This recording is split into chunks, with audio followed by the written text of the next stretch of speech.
Praise the Lord. നിങ്ങളെ എല്ലാവരെയും blessed മോർണിംഗിലേക്ക് യേശു ക്രിസ്തുവിൻ്റെ നാമത്തിൽ സ്വാഗതം ചെയ്യുന്നു.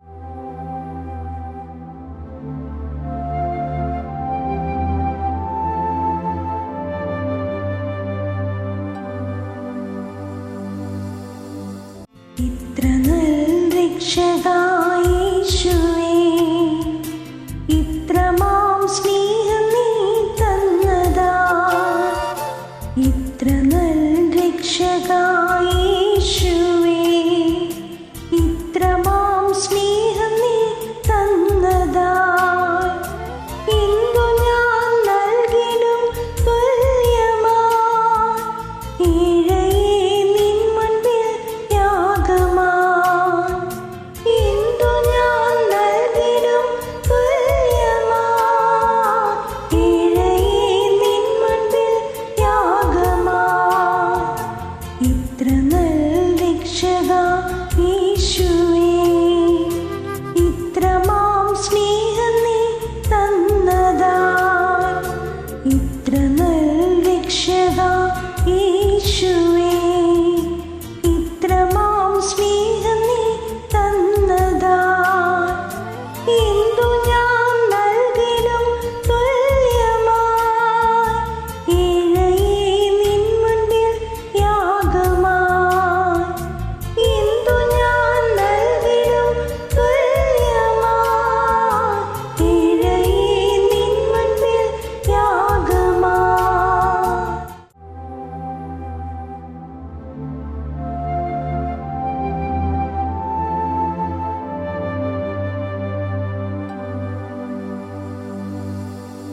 പ്രിയരെ, അനുഗ്രഹിക്കപ്പെട്ട ഒരു പ്രഭാതം കൂടെ നമ്മുടെ ജീവിതത്തിൽ അനുവദിച്ചു തന്ന വലിയവനായ ദൈവത്തെ നമുക്ക് ഒരുമിച്ച് ചേർന്ന് നന്ദി പറയാം. എത്ര പേർ പറയും, ഞാൻ നിന്നതല്ല, എൻ്റെ ദൈവം എന്നെ നിർത്തിയതാണ്. ഒന്നുകൂടെ പറഞ്ഞു കഴിഞ്ഞാൽ 2024 സെപ്റ്റംബർ മാസം 4-ാം തീയതി വരെയും എന്നെയും എൻ്റെ കുടുംബത്തെയും കണ്ണിലെ കൃഷ്ണമണി പോലെ സൂക്ഷിക്കുകയും വിടുവിക്കുകയും കരുതുകയും ചെയ്ത എല്ലാ വിധങ്ങൾക്കുമായി ദൈവത്തിന് നന്ദി പറഞ്ഞുകൊണ്ട് ഈ പ്രഭാത ചിന്തയിലേക്ക് നമുക്ക് ഒരുമിച്ച് അടുത്തു വരാം. പ്രതീക്ഷിച്ചതിനേക്കാൾ വലിയൊരു ദൈവപ്രവൃത്തി. പ്രിയരെ, പ്രാരംഭവാക്യത്തിലേക്ക് അപ്പോസ്തല പ്രവൃത്തിയുടെ പുസ്തകം 3-ാം അധ്യായം അതിൻ്റെ 5-6 വാക്യങ്ങൾ. അവൻ വല്ലതും കിട്ടും എന്ന് കരുതി അവരെ സൂക്ഷിച്ചു നോക്കി. 6-ാമത്തെ വാക്യം, അപ്പോൾ പത്രോസ്, വെള്ളിയും പൊന്നും എനിക്കില്ല, എനിക്കുള്ളത് നിനക്ക് തരുന്നു. നസ്രയനായ യേശു ക്രിസ്തുവിൻ്റെ നാമത്തിൽ നടക്ക എന്ന് പറഞ്ഞു. പ്രിയരെ, ഈ പ്രഭാതത്തിൽ ദൈവം നമ്മോട് ഇടപെട്ട അനുഗ്രഹിക്കപ്പെട്ട വചനത്തിനായി നമുക്ക് ഒരുമിച്ച് ചേർന്ന് ദൈവത്തിന് നന്ദി പറയാം. ഈ പ്രഭാതത്തിൽ ദൈവം നമ്മോട് ഇടപെടുന്നത് പ്രതീക്ഷിച്ചതിനേക്കാൾ വലിയൊരു ദൈവപ്രവൃത്തി. നിങ്ങൾ ഈ ആഴം ശ്രദ്ധിക്കാൻ പറ്റുമെങ്കിൽ ഒന്ന് ശ്രദ്ധിച്ചാട്ടെ. ഇതാ ഈ വചന പശ്ചാത്തലം നാം ഇന്ന് ചിന്തിച്ചു കൊണ്ടിരിക്കുന്നത് അമ്മയുടെ ഉദരം മുതൽ 40-ലധികം വർഷമായി നടന്നിട്ടില്ലാത്ത മുടന്തനായ ഒരു മനുഷ്യനെ കുറിച്ചാണ്. ദിനം പ്രതി ദേവാലയത്തിൻ്റെ ഫ്രണ്ടിൽ ഭിക്ഷ യാചിക്കുവാൻ ചിലവർ ചുമന്നുകൊണ്ട് അവനെ ഇരുത്തും. ഒരാൾ എടുക്കാതെ അല്ലെങ്കിൽ ഒരാൾ സഹായിക്കാതെ അവന് മറ്റൊരു സ്ഥലത്തേക്ക് മൂവ് ചെയ്യാൻ കഴിയത്തില്ല. ആരുടെയും ഒരു സഹായമില്ലാതെ ഇതുവരെയും ഒരു നന്മ അവൻ അനുഭവിക്കാൻ കഴിഞ്ഞിട്ടില്ല. ആ നിലയിൽ 40-ലധികം വർഷമായി മുടന്തനായ മനുഷ്യൻ ഇതാ പത്രോസും യോഹന്നാനും കടന്നു പോകുന്ന ആലയത്തിൻ്റെ ഫ്രണ്ടിൽ ഇരിക്കുകയാണ്. അവൻ ഇതുവരെയും ആരെല്ലാം വന്നിട്ടുണ്ടോ അവരെ എല്ലാം ഭിക്ഷ യാചിച്ചിട്ടുണ്ട്, ഭിക്ഷ ചോദിച്ചിട്ടുണ്ട്. അപ്പോസ്തല പ്രവൃത്തി 3-ാം അധ്യായം അതിൻ്റെ 3-ാമത്തെ വാക്യം നിങ്ങൾ ശ്രദ്ധിക്കാമെങ്കിൽ, അവൻ പത്രോസും യോഹന്നാനും ദേവാലയത്തിൽ കടക്കുവാൻ പോകുന്നത് കണ്ടിട്ട് ഭിക്ഷ ചോദിച്ചു.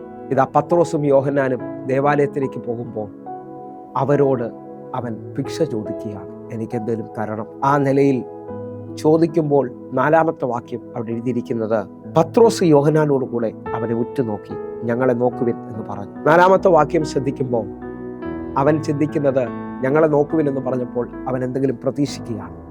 ആ പ്രതീക്ഷിക്കുന്ന വാക്യം തുടങ്ങിയാണ് നമ്മൾ കുറിവാക്യമായി ശ്രദ്ധിക്കുന്നത്. 5-6 വാക്യങ്ങൾ. അവൻ അവരെ സൂക്ഷിച്ചു നോക്കി, കാരണം ഇപ്പോൾ എനിക്ക് എന്തെങ്കിലും അവരിൽ നിന്ന് ലഭിക്കുമെന്ന് പറഞ്ഞുകൊണ്ട്.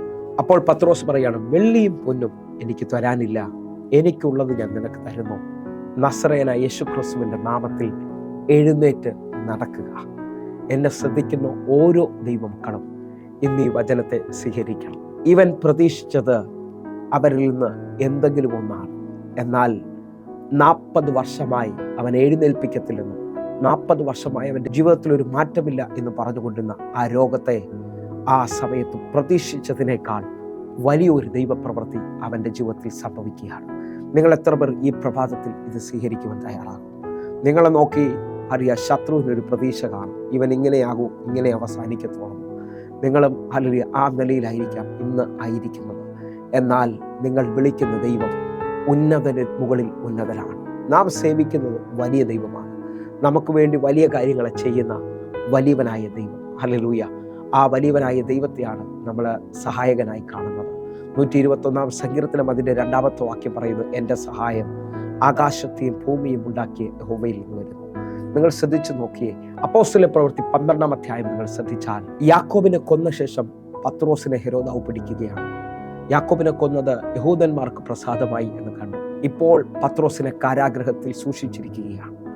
അറിയാം, യഹൂദന്മാർ പ്രതീക്ഷിക്കുന്നത്, ഹെരോദാവ് ചിന്തിക്കുന്നത് അടുത്ത ദിവസം പത്രോസിനെയും കൊല്ലുമെന്നുള്ളതാണ്. നിങ്ങൾ ശ്രദ്ധിക്കാമെങ്കിൽ അപ്പോസ്തല പ്രവൃത്തി 12-ാം അധ്യായം അതിൻ്റെ 11-ാമത്തെ വാക്യം, പത്രോസിന് സുബോധം വന്നിട്ട് കർത്താവ് തൻ്റെ ദൂതനെ അയച്ച് ഹെരോദാവിൻ്റെ കയ്യിൽ നിന്നും യഹൂദ ജനത്തിൻ്റെ സകല പ്രതീക്ഷയിൽ നിന്നും എന്നെ വിടുവിച്ചു എന്ന് ഇപ്പോൾ വാസ്തവമായി അറിയുന്നു എന്ന് അവൻ പറഞ്ഞു. ഇതാ സഭയുടെ പ്രാർത്ഥനയിൽ സഭ സദ്യയോടെ മുട്ടിപ്പായി പത്രോസിനെ വിടുവിക്കേണ്ടതിന് വേണ്ടി ദൈവത്തോട് പ്രാർത്ഥിക്കുകയാണ്. ആ അർദ്ധരാത്രിയിൽ ദൂതൻ പത്രോസിന്റെ കാരാഗ്രഹത്തിൽ ഇറങ്ങിയാണ്.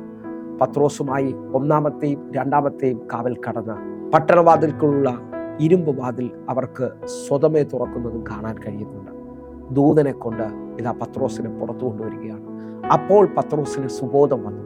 സുബോധം വന്ന പത്രോസ് പറയുകയാണ്, വാസ്തവമായി എൻ്റെ ദൈവം എന്നെ യഹൂദ ജനത്തിൻ്റെ പ്രതീക്ഷയിൽ നിന്നും ഹെരോദാവിൻ്റെ കയ്യിൽ നിന്നും വിടുവിച്ചിരിക്കുകയാണ്. നിങ്ങൾ വിശ്വസിക്കാൻ പറ്റുമെങ്കിൽ നിങ്ങളുടെ ജീവിതത്തിൽ ശത്രു വെച്ചിരിക്കുന്ന അറിയ ചില പ്രതീക്ഷകൾ ഉണ്ടാകാം. ഇസ്രായേൽ മക്കളെ നോക്കി ഇതാ ഫറവോൻ പറയുകയാണ്, അവരെ മുമ്പിലെ വഴി അടഞ്ഞു, അവരെ മുമ്പിലെ വഴി അടഞ്ഞു എന്ന് പറഞ്ഞു കഴിഞ്ഞാൽ ചെങ്കടൽ അവർ അവസാനിക്കാൻ പോവുകയാണ്. ഇനി അവർക്ക് മുമ്പോട്ട് വഴിയില്ല. അവരുടെ പിൻപിലെ വഴി ഞാനും അടയ്ക്കും, അവരെൻ്റെ കയ്യിൽ കുടുങ്ങിയിരിക്കുകയാണ്, അവർക്കിനി മുമ്പോട്ട് പോകാൻ പറ്റത്തില്ല. ഇങ്ങനെ പല ഫറവോന്മാരും നിങ്ങളെ നോക്കി പറയുന്നുണ്ടാകാം. ഇങ്ങനെ പല ശത്രുക്കളും നിങ്ങളെ നോക്കി ചിന്തിക്കുന്നുണ്ടാകാം. എല്ലാം തീർന്നു, എല്ലാം അവസാനിച്ചു. എന്നെ ഈ പ്രഭാതത്തിൽ കേൾക്കുന്ന ചിലവരും ഇങ്ങനെ ചിന്തിക്കുന്നുണ്ടാകാം. പക്ഷേ ഞാൻ ആത്മാവിൽ വിളിച്ചു പറയുന്നു, നിന്റെ മുൻപും പിൻപും അടഞ്ഞാലും നിന്റെ ഉയരത്തിലെ വഴി തുറന്നിരിക്കുന്നിടത്തോളം കാലം സ്വീകരിക്കാൻ ആരെങ്കിലും ഉണ്ടെങ്കിൽ എന്നെ ശ്രദ്ധിച്ചോ. അറിയാം, ആ ആശുപത്രിയിലെ ഫയൽ ക്ലോസ് ചെയ്തിട്ടുണ്ടാകാം. അറിയാം, ബാങ്കിൽ ജപ്തി പേപ്പർ നിനക്ക് വേണ്ടി വന്ന ഫയൽ ക്ലോസ് ചെയ്തിട്ടുണ്ടാകാം. എന്നാൽ നിത്യജീവന്റെ പുസ്തകത്തിൽ പേരെഴുതിയിരിക്കുന്ന നിന്റെ ഒരു വഴിയും ആർക്കും അടയ്ക്കാൻ പറ്റത്തില്ല എന്നുള്ളത് ഈ ദിവസങ്ങളിൽ ദൈവം തെളിയിക്കാൻ പോവുകയാണ്. കാരണം നീ പ്രതീക്ഷിച്ചതിനേക്കാൾ, ശത്രു പ്രതീക്ഷിച്ചതിനേക്കാൾ വലിയ ഒരു അത്ഭുതം, വലിയ ഒരു ദൈവപ്രവൃത്തി എൻ്റെ ദൈവം നിനക്ക് വേണ്ടി ചെയ്യാൻ പോവുകയാണ്. നിങ്ങൾ വിശ്വസിക്കുന്നവരാണെങ്കിൽ സംഖ്യാപുസ്തകം 17-ാം അധ്യായം ശ്രദ്ധിക്കാമെങ്കിൽ അഹരോനെ ദൈവം വിളിച്ചു എന്നും അഹരോനെ ദൈവം തിരഞ്ഞെടുത്തു എന്നും ഒറ്റ രാത്രി കൊണ്ട് ദൈവം തെളിയിക്കുകയാണ്. അഹരോന്റെ പേരെഴുതിയ വടി ഒറ്റ രാത്രി കൊണ്ട് തളർത്ത് പൂത്ത് ഫലം കായ്ച്ചു. എന്നെ ശ്രദ്ധിക്കുന്നവരെ, മത്സരികൾക്ക് ഒരു അടയാളമാക്കി അത് തീർത്തെങ്കിൽ ഇന്ന് ഈ പ്രഭാതത്തിൽ എന്നെ ശ്രദ്ധിക്കുന്ന ഓരോ ദൈവമക്കളോടും പരിശുദ്ധാത്മാവിന് പറയാനുണ്ട്, നീ പ്രതീക്ഷിക്കുന്നതിനേക്കാൾ, നിന്റെ ശത്രു പ്രതീക്ഷിക്കുന്നതിനേക്കാൾ വലിയൊരു ദൈവപ്രവൃത്തി ഈ മണിക്കൂറിൽ സംഭവിക്കാൻ പോവുകയാണ്. ഹല്ലേലൂയ. യോസേഫ് ഒരു സ്വപ്നം കണ്ട നിമിത്തം പൊട്ടക്കിണറിലും പൊത്തിഫറിന്റെ വീട്ടിലും ജയിലറയിലും ആയിത്തീർന്നു. എന്നാൽ ആരും പ്രതീക്ഷിക്കുന്നതിനേക്കാൾ വലിപ്പത്തിൽ ഒറ്റ ദിവസം കൊണ്ട് ഫറവോൻ ആളയച്ച് വിളിച്ച് അവനെ പുറത്തു കൊണ്ടുവരികയാണ്. നിങ്ങൾ വിശ്വസിക്കുന്നവരാണെങ്കിൽ നിങ്ങളുടെ ജീവിതത്തിനകത്തും ഇതേപോലെ ദൈവം ചില നന്മകളെ തുറന്നു കാണിക്കാൻ പോവുകയാണ്. ചിലവരെ നിങ്ങൾക്ക് വേണ്ടി അയക്കാൻ പോവുകയാണ്. നിങ്ങളുടെ ജീവിതത്തിൽ നിങ്ങൾ വിശ്വസിക്കാമെങ്കിൽ പ്രതീക്ഷകൾക്കും അപ്പുറത്തായി ഒരു വലിയ ദൈവപ്രവൃത്തി നടക്കാൻ പോകുന്നു. കണ്ണുകൾ അടയ്ക്കാം, പ്രാർത്ഥിക്കാം. ഞങ്ങളെ സ്നേഹിക്കുന്ന ഞങ്ങളുടെ നല്ല കർത്താവേ, പൂർണ്ണ ഹൃദയത്തോടെ എന്നെ കാണുന്ന, എന്നെ കേൾക്കുന്ന ഓരോ മക്കൾക്കുമായി ഞാൻ പ്രാർത്ഥിക്കുന്നു. പ്രതീക്ഷകൾക്കും അപ്പുറത്തായി വലിയ ദൈവപ്രവൃത്തിയെ ഞങ്ങൾ റിലീസ് ചെയ്യുകയാണ്. യേശുവിൻ നാമത്തിൽ ഞങ്ങൾ പ്രാർത്ഥിക്കുന്നു. ഇപ്പോൾ വലുത് എന്നെ കാണുന്ന, എന്നെ കേൾക്കുന്നവർക്ക് വേണ്ടി വെളിപ്പെടട്ടെ. ഒരുമിച്ച് പ്രാർത്ഥിക്കുന്നു. കേൾക്കണം പിതാവേ. ആമേൻ, ആമേൻ. പ്രിയരെ, ഈ പ്രഭാത സന്ദേശം നിങ്ങൾക്ക് അനുഗ്രഹമാകുന്നുവെങ്കിൽ നമ്മുടെ യൂട്യൂബ് ചാനൽ സബ്സ്ക്രൈബ് ചെയ്യുകയും ഫേസ്ബുക്കിലേക്ക് നിങ്ങൾ ജോയിൻ ചെയ്യുകയും ചെയ്യണമെന്ന് ഓർപ്പിക്കുന്നു. അതേപോലെ ഈ യൂട്യൂബ് ലിങ്കുകൾ മറ്റുള്ളവരിലേക്ക് നിങ്ങൾ എത്തിക്കാൻ തയ്യാറാകണമെന്ന് ഓർപ്പിക്കുന്നു. നിങ്ങളുടെ ഒരു ഷെയർ ആയിരിക്കും ആ ജീവിതത്തിൽ ഒരു അത്ഭുതത്തെ കൊണ്ടുവരാൻ പോകുന്നത്. അതുകൊണ്ട് സുവിശേഷത്തിന് വേണ്ടി വിശ്വസിക്കുകയും സുവിശേഷത്തിന് വേണ്ടി നിൽക്കുകയും ചെയ്യുന്നവർ കർത്താവിന് വേണ്ടി പ്രയോജനപ്പെടണമെന്ന് ഓർപ്പിക്കുന്നു. അതേപോലെ തന്നെ എല്ലാ ദിവസവും വൈകിട്ട് ഇന്ത്യൻ സമയം 6 മണിക്ക് നമുക്ക് സൂമിൽ ആരാധനയുണ്ട്. നിങ്ങളെ ഞാൻ ക്ഷണിക്കുന്നു, കടന്നു വരണം. വലിയ ദൈവപ്രവർത്തനം നേരിട്ട് കാണാം, പ്രാർത്ഥിക്കാം. നിങ്ങൾ മറ്റുള്ളവരെ കൂടെ അറിയിക്കണമെന്ന് ഓർപ്പിക്കുന്നെങ്കിൽ അടുത്ത ദിവസം കാണും വരെയും സ്വർഗത്തിലെ ദൈവം നിങ്ങളെ കാക്കുമാറാകട്ടെ. God bless you. ആമേൻ.